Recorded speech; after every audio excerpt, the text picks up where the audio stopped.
Mari Pañi y Mari Lamien. Como es tradicional, nuestra agrupación mapuche es Raín Follé, a cargo de nuestra Laguantuchef, Zona Miyahualchauque. Ella nos trae de la zona de Queule, zona costera de la novena región, las tradiciones ancestrales de la medicina y que nuestros usuarios en forma permanente la reciben.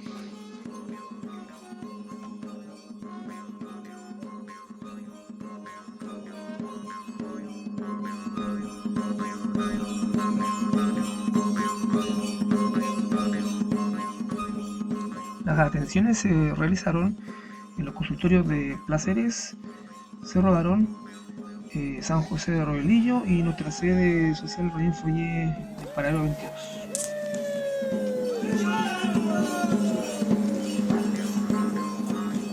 Nuestro compromiso como agrupación, junto a nuestro lonco Iván Chauque, nuestra constitución de Sonia Villagual y socios y miembros de la comunidad, es mantener esta atención el próximo año y así contribuir de alguna forma el reconocimiento y el rescate de nuestra medicina ancestral.